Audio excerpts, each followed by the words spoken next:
Haleluya.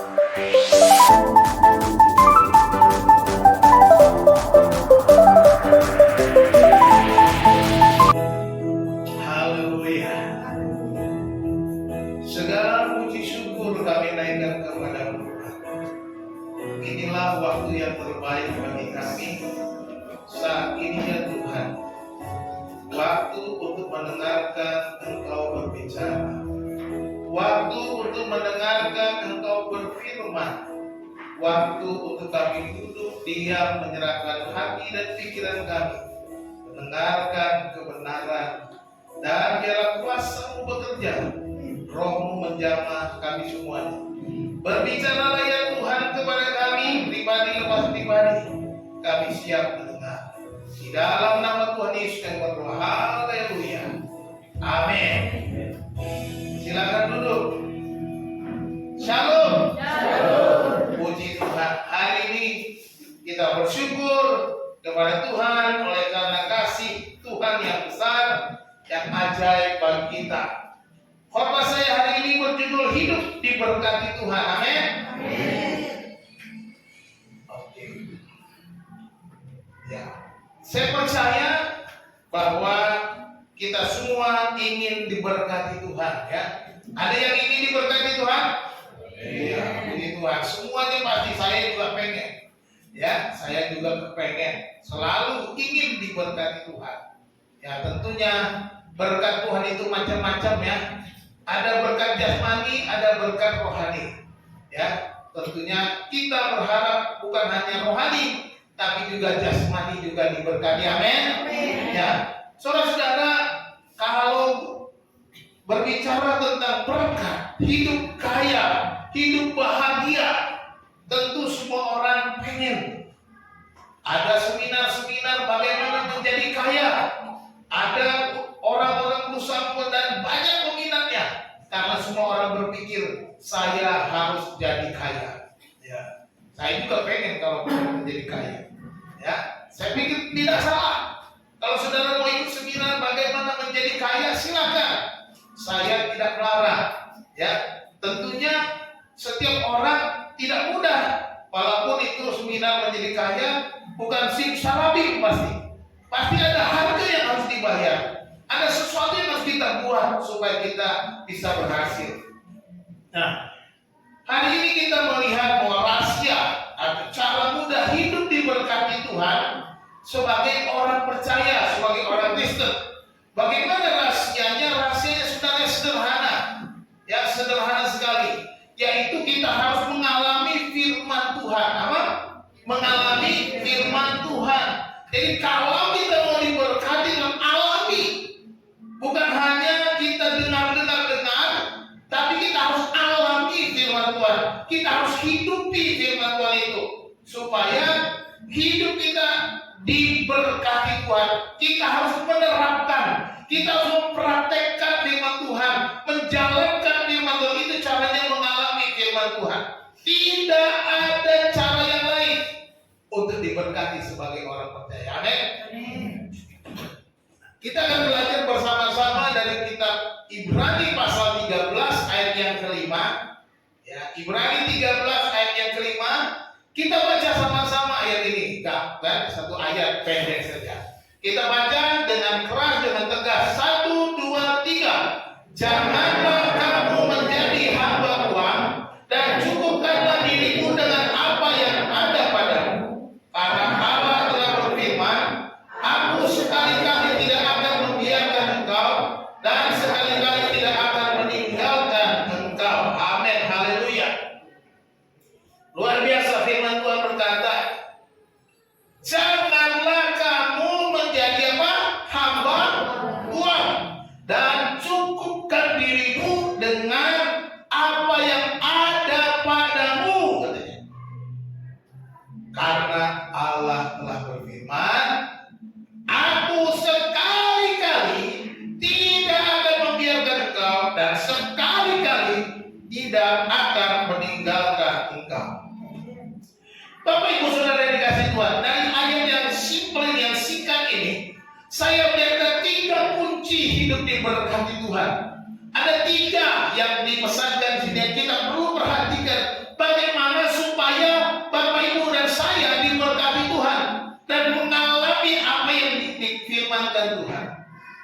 yang pertama kita melihat bahwa 3 kunci itu adalah yang pertama, jangan dikuasai oleh uang. Nah itu ya, jangan dikuasai oleh apa? Uang. Ini kunci yang pertama.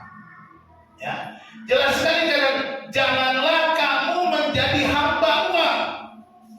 Ya, menjadi hamba uang. Artinya kita diperbudak oleh uang. Kita ada di bawah kuasa uang. Uang yang menguasai hidup kita, uang yang mengatur hidup kita. Kalau tidak ada uang, hidup kita tidak ada apa-apa. Ya, nah, ini hati-hati. Orang-orang yang dikuasai uang menjadi hamba uang, ini berbahaya. Ya. Contoh. Orang yang menjadi hamba uang itu para pejabat sudah punya gaji, sudah punya pendapatan, gajinya tinggi, menjadi menteri, tapi masih korupsi. Bagaimana kasus kemarin itu? 8 triliun dikorupsi. Ya, 8 triliun itu 8.000 miliar. Ya, 8 triliun. Saya kalau dikasih 1 miliar aja udah happy. Ini 8.000 miliar. Nah itu dibagi-bagi dan segala macam. Sekarang udah ketawa. Ada orang yang kembaliin duit 27 miliar, ada sekian miliar, akhirnya kebongkar. Itu karena menjadi budaknya uang, dikuasai uang, dikendalikan uang, seolah uang itu segala-galanya. Uang menjadi raja atas hidupnya, uang menjadi tuan atas hidupnya. Jangan kamu menjadi hamba uang, kata firman Tuhan. Ya, uang menjadi tuan, uang menjadi penguasa, uang menjadi pemimpin, uang yang mengatur kehidupannya, itu menjadi hamba uang. Ya. Jadi kita dikatakan jangan kita menjadi hamba uang. Jangan menjadi hamba duit. Jangan uang itu yang menjadikan kita budaknya, kita diatur, kita dikendalikan. Memang kita perlu uang. Kita butuh uang untuk makan, untuk minum, untuk membeli keperluan rumah tangga, tetapi kita tidak dikuasai. Kita yang atur uang itu menjadi tuan. Jadi kalau kita mau diberkati, atur uangmu. Nah, gitu ya. Atur setiap berkat yang Tuhan sudah sediakan. Engkau harus menjadi tuan atas uangmu. Engkau jangan mau diperbudak oleh uang, seolah-olah uang itu menjadi raja atau tidak ada uang, seolah-olah saudara nggak bisa apa-apa. Tidak. Tuhan Yesus bilang apa? Manusia tidak hidup dari roti saja, tetapi dari setiap firman.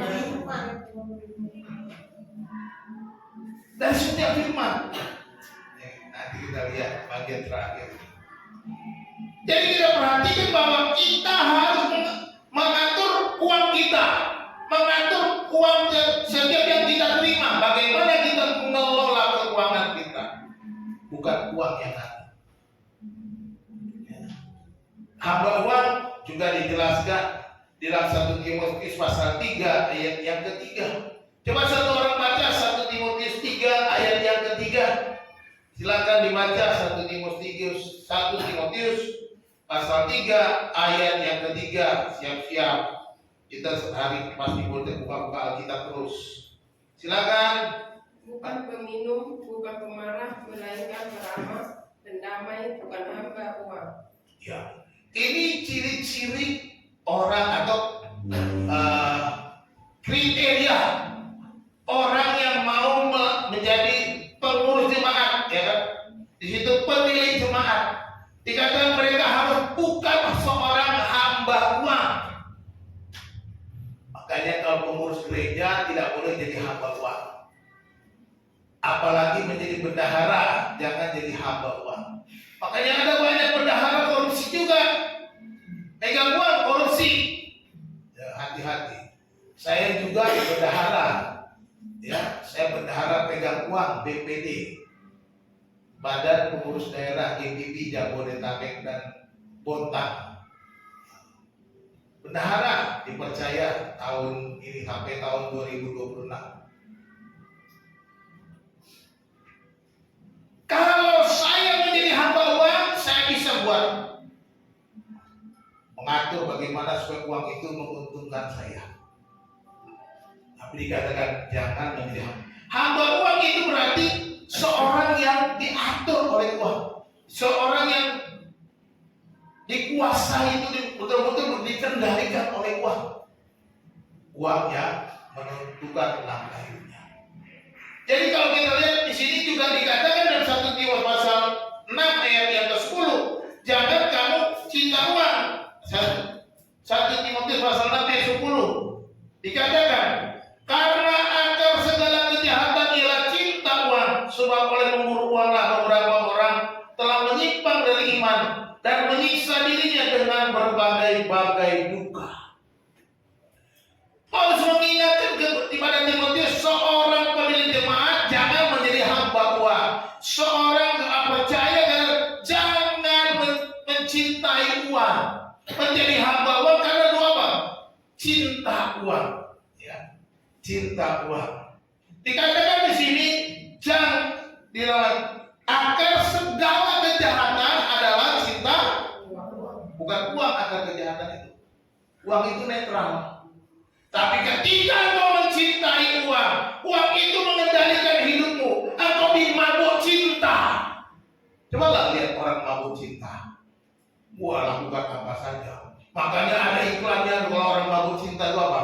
Gunung tinggi kan ku daki, lautan luas kan ku seberangi. Bohong. Gitu ya. Padahal gombal doang. Tapi itu seolah-olah karena aku cinta kamu, aku berusaha sekuat tenaga untuk memperoleh kamu.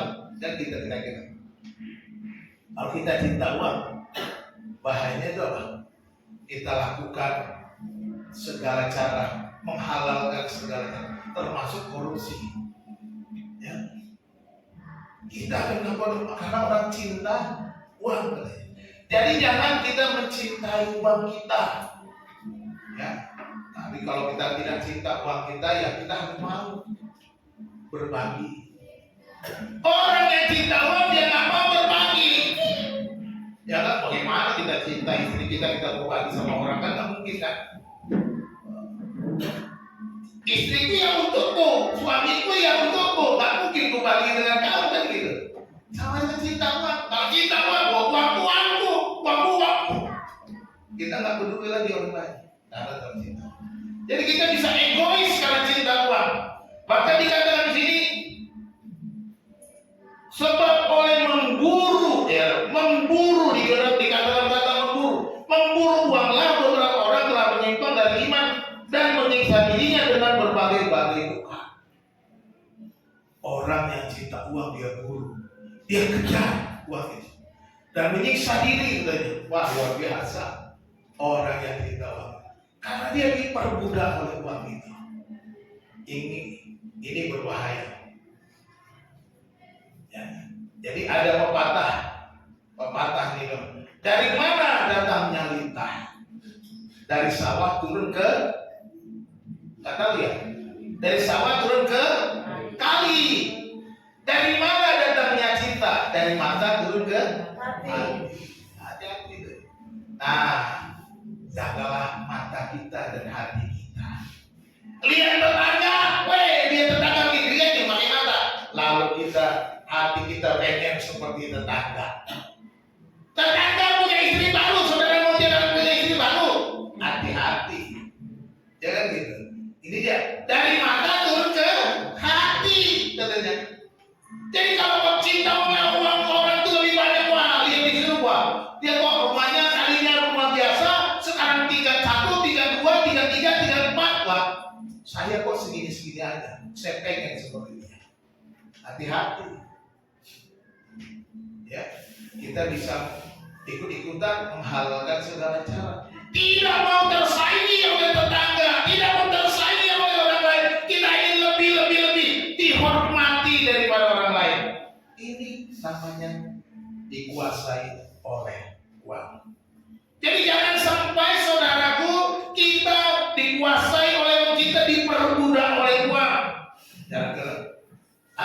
kita dikatakan menyiksa diri. Ya. Jangan kita memburu uang. Amin. Oh sedikit, kayaknya pengen buru uang. Pak, nggak mau buru uang bagaimana Pak? Saya kasih tahu caranya. Ya. Jangan memburu uang, tapi serahkan hidup kepada Tuhan. Percaya Tuhan sudah pelihara. Amin. Jangan memburu uang. Jangan sampai karena uang saudara lupa Tuhan. Jangan karena uang saudara tidak ke gereja. Jangan karena uang saudara lupa untuk berdoa. Jangan karena uang saudara lupa berserah kepada Tuhan. Ini dia bahayanya. Kan Tuhan sudah pelihara. Tuhan sudah sediakan makanan untuk burung-burung. Tuhan hiasi bunga-bunga bak di ladang saja. Rumput-rumput pun saja dia pelihara. Ya. Apalagi kamu, apalagi saudara dan saya, dia akan pelihara. Jadi jangan berpikir saya berubah, tapi serahkan semuanya kepada Tuhan. Tuhan berkati pekerjaan, berkati setiap langkah, berkati usaha. Saudara dia kasih Tuhan, Tuhan sudah siapkan kok semuanya.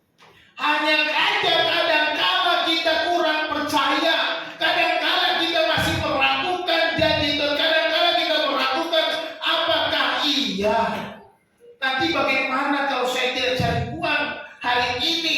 Nanti saya makan apa? Padahal hari ini saya harus ke gereja. Pilih mana? Ke gereja atau cari uang? Kan? Tuhan sudah katakan 6 hari dia bekerja, 1 hari Tuhan Israel dia berhenti total. Kenapa saudara nggak bisa berhenti total? Tuhan saja berhenti pada hari yang ke-7 untuk beristirahat. Kita juga beristirahat. Ya, istirahat. Kita sudah makanya diperintahkan 6 hari untuk bekerja, 1 hari buat istirahat. Itu adalah hari Sabat. Teman saya gerejanya luar biasa. Tahun ke-7 pendetanya istirahat. Tahun ke-7 istirahat setahun. Di sini pendetanya nggak pernah istirahat. Tiap tahun korban terus melayani terus, ya kan? Seharusnya kita mesti belajar. Kita siapkan supaya pendetanya ada waktu istirahat. Pendeta waktunya istirahat, tidak diberi tugas apa-apa. Tuh, bengong nanti pendeta enggak. Ya bisa lah khotbah sekali-sekali, bukan berhenti total. Tapi tidak diberi tugas pelayanan yang berat-berat, ngurusi yang kecil-kecil gitu, nggak perlu lagi. Ya. Nah, kita perlu percaya Tuhan sudah sedia. Jangan kita kejar uang terus, kejar uang, hari-hari kejar uang, hari-hari cari uang. Dan juga hati-hati seperti tadi, jaga matamu, jaga hatimu, jangan sampai karena melihat orang lihat lebih hebat dari kamu, kamu mau berusaha seperti itu dengan segala cara menghalalkan. Orang bilang, oh di sana ada orang pintar, kamu cari, kita ikut-ikutan. Hati-hati, jangan ikut-ikutan. Ya, jaga mata, jaga hati, jangan ikut tetangga. Itu yang pertama, jangan dikuasai oleh. Yang kedua, cukupkanlah dirimu dengan apa yang ada padamu, dikatakan firman Tuhan. Cukupkan diri apa adanya. Ya, dijelaskan cukupkanlah dirimu dengan apa yang ada padamu. Jangan kamu jadi hamba uang, cukupkan dirimu dengan apa yang ada padamu. Amin. Tuhan sediakan. Ini saudara berbicara tentang bagaimana mengelola saudara intinya itu. Mencukupkan diri. Ya. Kita sudah diberikan berkatnya. Bagaimana kita mengelolanya? Ini penting. Ya, bagaimana kita mengelola keuangan kita dengan baik? Bangsa Israel diajar oleh Tuhan mengelola setiap berkat yang diterimanya. Secara detail Tuhan perintahkan kepada bangsa Israel. Bagaimana mereka hasil panen seperti apa, mereka lakukan seperti yang Tuhan mau. Nah sekarang kita bukan bangsa Israel. Kita adalah orang percaya, umat Tuhan, gereja Tuhan, imamat yang rajani, bangsa pilihan Allah. Bedanya sekarang itu, artinya saudara lebih spesial. Memang mereka bangsa spesial, tapi saudara lebih spesial. Katakan amin. Amin. Kita orang percaya. Nah kalau Israel sudah diajarkan bagaimana memberi kepada Tuhan, bukan berarti kita tidak berhenti untuk tidak melakukannya lagi. Kita harus melakukan apa? Lebih lagi daripada orang Israel. Kita dituntut untuk apa? Memberi seluruhnya kepada Tuhan, memberi seluruh hidup kita kepada Tuhan. Ini yang Tuhan berikan. Tuhan mau dari kita memberikan seluruh hidup kita kepada. Inilah umat perjanjian imamat yang rajani. Jadi jangan saudara takut memberi hidup saudara seluruhnya. Dengan menyerahkan hidup saudara seluruh, menyerahkan semua apa yang kita punyai, maka kita akan menikmati kebaikan Tuhan. Salah satu sifat manusia adalah tidak pernah puas. Pengen terus punya uang, punya gaji, maunya naik, ya pastilah. Punya mobil, pengennya dan gonta-ganti, ya itulah manusia. Tidak pernah puas dengan apa yang ada. Nah di sini kita diajarkan untuk cukupkan. Artinya kita harus puas dengan apa yang Tuhan sudah karuniakan kepada kita. Karena orang-orang yang sudah diberkati sampai level ini, ketika dia bersyukur puas dengan sana, Tuhan akan tambahkan. Nah, itu. Karena janjinya apa? Matius 6 ayat 33. Carilah dahulu apa? Kerajaan Allah dan kebenarannya, maka semuanya itu akan ditambahkan kepadamu. Jelas sekali. Akan ditambahkan. Jadi Tuhan berjanji kalau kita benar-benar hidup dalam Tuhan, mencari kerajaan Allah dan kebenaran, artinya kita benar-benar melakukan kebenaran firman Tuhan, maka kita akan terus ditambah. Jadi kita harus bertanggung jawab pada level ini, kita bertanggung jawab pada level ini, kita mencukupkan diri dengan apa yang ada, maka Tuhan akan tambah. Kalau kita di sini nggak bisa bertanggung jawab, Tuhan nggak pernah nambah. Makanya banyak orang kita stuck di situ-situ aja. Segitu terus, nggak nambah, nggak kurang. Ada juga yang makin kurang, ada, nggak nambah. Saudara harus nambah. Akhirnya lakukan firman Tuhan. Jangan pernah lupa untuk bersyukur. Mensyukuri apa yang kita punya, mencukupkan diri ini artinya menguasai diri, mengendalikan diri. Ini adalah buah roh, penguasaan diri. Jangan saudara mau ini semuanya mau. Akhirnya saudara dikuasai oleh uang. Kembali ke poin 1 tadi. Maka dikatakan cukupkanlah dirimu dengan apa yang ada padamu. Jadi kita perlu mengelola milik yang Tuhan sudah karuniakan, kita kelola. Jadi maka saya ingatkan, jangan lupa. Ini selalu saya ingatkan berulang-ulang kepada saudara dan saya supaya kita ingat, simpan di hati, lakukan di hari yang pertama. Ada bagian Tuhan berikan untuk Tuhan, jangan lupa. Bagian Tuhan jangan kau makan, bagian Tuhan jangan kau tahan-tahan, bagian Tuhan harus diserahkan kepada Tuhan. Amin. Iya. Amin. Bulan depan saya mau lihat persepuluhannya ada nggak? Bagian Tuhan. Itu bagian Tuhan. Saudaraku, nanti Bapak kalau saya kasih per bulan uang saya kurang, siapa yang bilang? Tuhan yang atur semuanya. Sudah tuh. Kalau kita nggak berani aja, akhirnya makanya segitu aja. Perempuan. Yang kedua, ada bagian orang lain, artinya kita harus menolong saudara-saudara seiman. Bagian orang lain, kita juga harus berikan. Kalau engkau digerakkan oleh Tuhan, menolong saudaramu yang sedang susah, lakukan itu. Ada bagian orang lain. Yang ketiga, ada bagian untuk diri kita sendiri. Kelola dengan baik. Tuhan sudah sediakan bagimu untuk kau makan, ya makan. Jangan uang makanmu kau pakai untuk beli yang lain yang nggak bisa makan. Pikirkan baik-baik. Jangan uang sekolah anakmu kau tilep engkau beli yang lain. Ya udah. Makanya Bapak Ibu yang merokok berhenti merokok.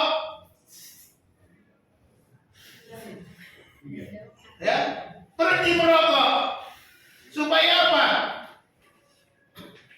Supaya uangnya bisa untuk yang lain kan gitu. Itu kau tilep, aduh nggak tahan mulutku nih. Uang jajan anakku ditilep untuk beli rokok. Nah, hati-hati. Makanya saya bilang penting kita berhenti merokok. Ya bukan hanya untuk kesehatan tubuh kita, tapi kesehatan kantong juga. Amin. Iya. Coba rokok naik-naik terus harganya. Tapi saudara beli, nggak pernah demo. Pernah demo pabrik rokok? Enggak. Kalau BBM naik demo. BBM naik demo, rokok naik nggak pernah di demo. Padahal kalau dihitung-hitung duitnya setiap bulan habis berapa buat rokok? Harusnya mereka demo pabrik rokok. Nggak boleh naik katanya. Gitu kan? Ya. Cukupkan diri dengan apa yang ada pada Tuhan, memberikan kita apa yang kita perlukan. Itu sebabnya di dalam doa Bapa Kami, Yesus kan mengajarkan apa? Berikanlah kami pada hari ini makan kami yang secukupnya. Amin. Doa kita, berikanlah kami pada hari ini makan kami yang secukupnya. Bangsa Israel ketika dipelihara, ketika mereka berjalan mengasihi tanah perjanjian, mereka dipelihara dengan memberi mana tiap hari. Tuhan bilang cukup, ambil secukupnya untuk hari ini saja. Jangan kau simpan buat besok. Ada yang lebih-lebih. Besok mau buat besok, busuk, nggak bisa. Kecuali hari Sabat kata Tuhan, boleh kau ambil untuk 2 hari, untuk hari Sabat. Secukupnya kata Tuhan dilatih. Makanya kita diajarkan dalam doa Bapa Kami. Mintanya nggak berlebihan. Tuhan berikanlah kami makanan hari ini berlimpah-limpah, nggak begitu. Tuhan tolonglah hari ini supaya kami makan ayam kalkun, nggak usah. Makan ayam kalkun itu kalau di Amerika tuh kalau ada pesta ucapan syukur apa tuh hari raya ulang tahun, mereka makan kalkun. Ya, nggak perlu saudara kita berdoa secukupnya. Cukupkanlah dirimu dengan apa yang ada pada. Bagaimana kita mengatur diri, mengatur hidup, mengatur uang, mengatur kebutuhan, mengatur keinginan. Ya, keinginan apa lagi? Keinginan daging, keinginan perut, keinginan mulut, ya kan begitu. Perlu kita atur. Ya kan keinginan mulut yang Marisa itu tadi. Karena mulutnya udah gak enak Pak, asem. Habis makan turun dulu ke bawah.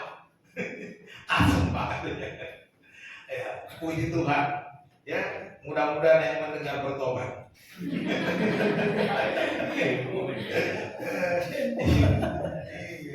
Jadi kita cukupkan diri dengan apa yang ada.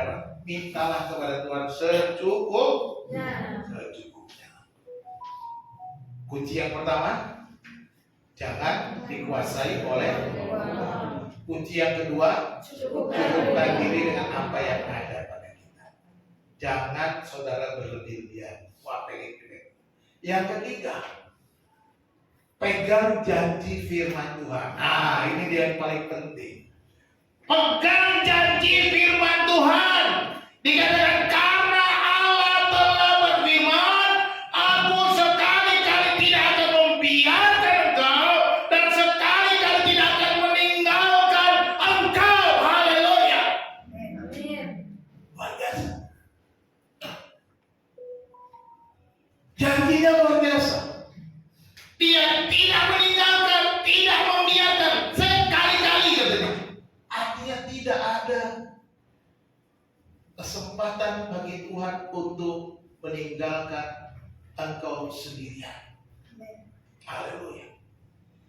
Ini adalah janji pemeliharaan.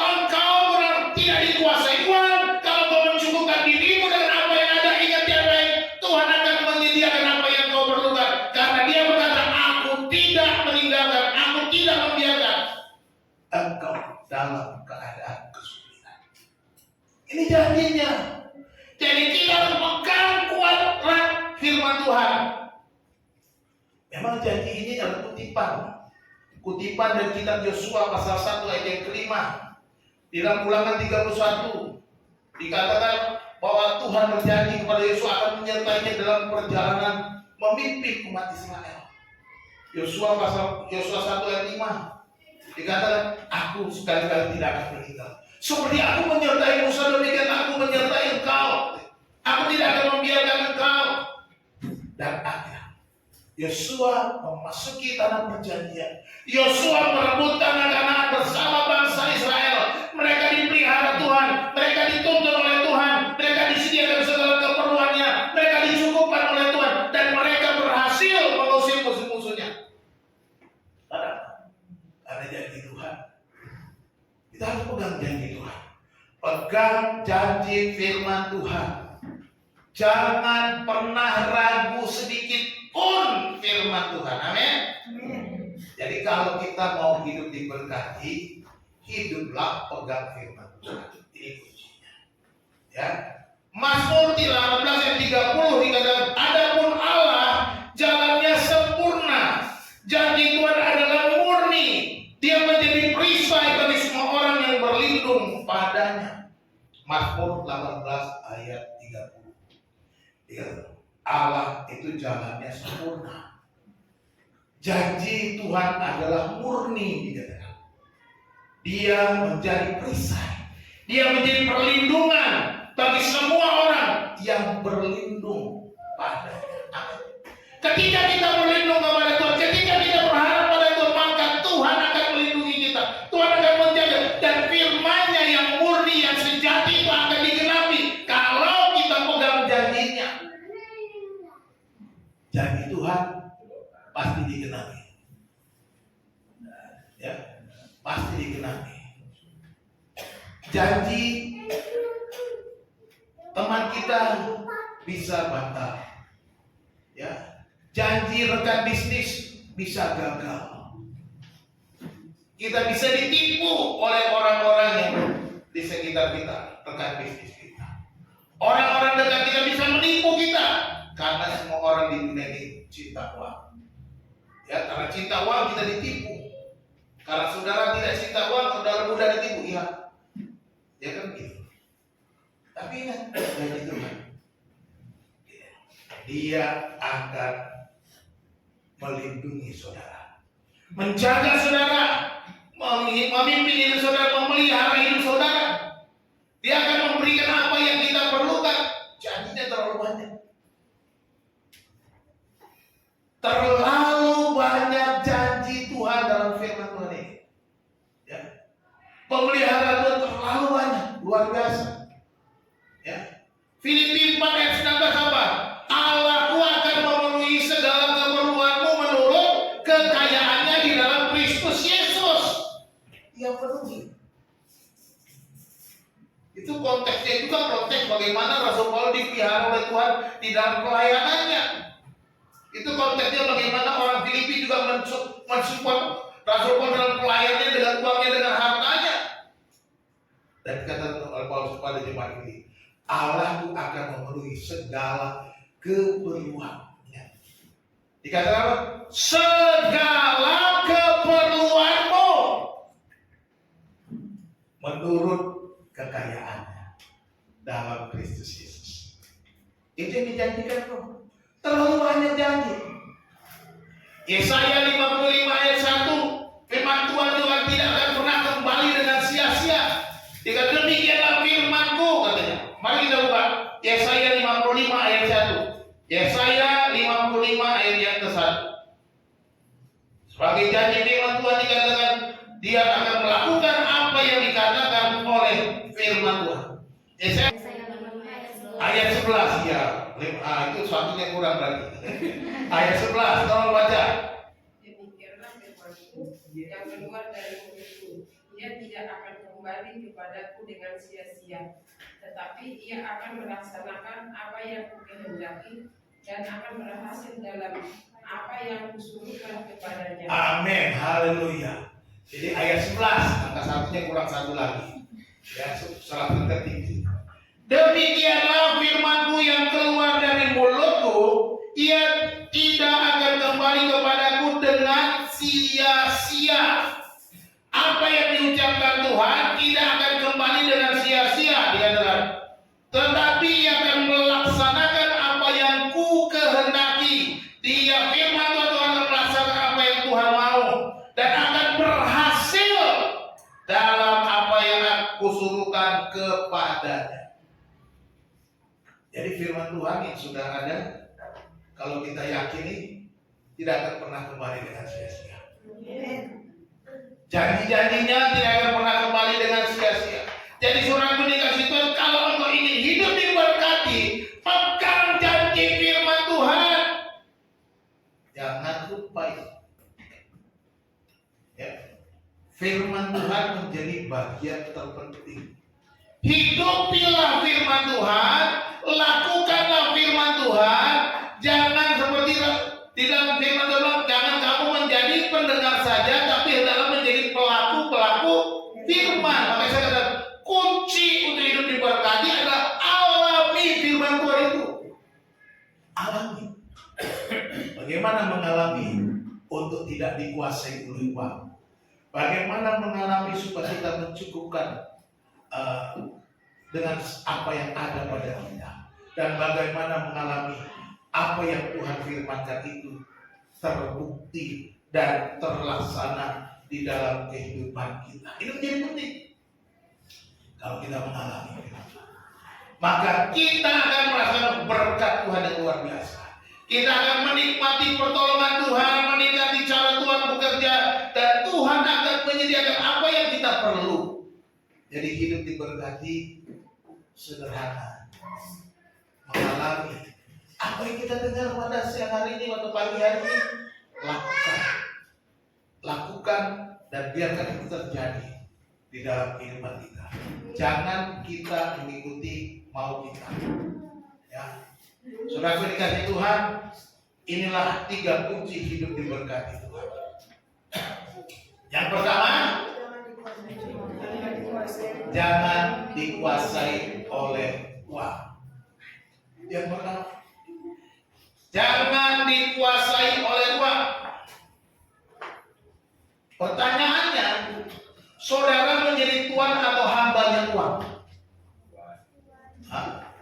Menjadi tuan atau hambanya uang? Kalau menjadi tuan, atur uang. Kendalikan kedagingan untuk menundukkan uang Anda. Daging ini penting dikendalikan. Makanya dalam Galatia 5:16, maksudku ialah hiduplah oleh roh, maka kamu tidak akan menuruti keinginan daging. Kita harus kendalikan kedagingan kita. Yang kedua apa? Mencukupkan diri. Ya. Cukupkanlah dirimu dengan apa yang ada padamu. Pertanyaannya, apakah Anda puas dengan semua milik Anda? Ya, itu menjadi penting. Kalau Anda tidak puas, Anda tidak pernah bersyukur. Tapi orang yang merasa puas yang dimilikinya, dia selalu bersyukur. Bersyukurlah atas pemeliharaan Tuhan dan semua yang kita miliki. Kita harus bersyukur. Mensyukuri seberapa yang kita terima. Bertanggung jawab di sana. Tuhan akan tambah. Firman Tuhan bilang apa? Orang yang setia dalam perkara-perkara kecil akan setia dalam perkara-perkara yang besar. Kalau mau setia dalam perkara kecil, Tuhan akan mempercayakan kepada perkara yang besar. Kalau yang kecil aja gak setia, bagaimana Tuhan mau kasih besar? Jadi cukupkan diri dengan yang ada, supaya saudara levelnya naik. Jangan stuck, apalagi jangan sampai turun. Ya. Yang ketiga, kuncinya apa? Pegang janji. Nah, ini yang ketiga. Ini menjadi penutupnya, yang menjadi kunci. Sekarang pertanyaannya, siapa yang Anda percaya? Ya, gitu kan? Siapa yang saudara percaya Tuhan dengan firman-Nya atau percaya kata orang? Ya. Ayub ketika dicobai. Dia dituduh teman-temannya berdosa. Akhirnya Tuhan juga bicara kepada Ayub. Dan kesimpulannya ketika selesai di akhir, kalau dulu kata orang saja, sekarang aku sudah dengar Tuhan. Ya kan? Jadi Ayub mau percaya kepada Tuhan. Bukan lagi kata orang. Saudaraku, saudara percaya kepada Tuhan, bukan mendengarkan kata orang. Imani dan alami setiap firman Tuhan yang sudah kita dengar. Ya. Imani dan alami, artinya kita harus lakukan. Percaya penuh, jangan ragu. Firman Tuhan bilang A, B, C, ya percaya itu saja. Jangan ragu sedikit. Inilah 3 kunci hidup diberkati oleh Tuhan. Tuhan Yesus memberkati kita. Mari kita berdoa. Kami bersyukur kepada-Mu Tuhan untuk firman Tuhan pada pagi hari ini. Terima kasih untuk pelajaran yang indah untuk kami bisa diberkati oleh Tuhan. Ajar kami ya Tuhan untuk mengalami firman Tuhan tiap-tiap hari dalam rumah tangga, dalam pekerjaan, dalam pendidikan anak-anak, semuanya Tuhan. Apapun profesi kami dan tugas kami, kami percayakan hidup kami kepada-Mu dan ajar kami supaya kami mengalami firman Tuhan. Terima kasih Bapa di surga. Hamba-Mu selesai berbicara menyampaikan firman Tuhan. Biarlah Engkau terus berbicara ya Bapa, dengan perantaraan Roh-Mu yang kudus ya Tuhan, mengingatkan kami tiap-tiap hari di mana kami ada, untuk kami tidak lagi dikuasai oleh uang, untuk kami mencukupkan diri dengan apa yang ada pada kami, dan kami boleh hidup melakukan firman Tuhan. Terima kasih Tuhan. Kami berdoa mengucap syukur atas firman-Mu hanya dalam nama Yesus Kristus Tuhan dan Juru Selamat kami. Haleluya. Amin.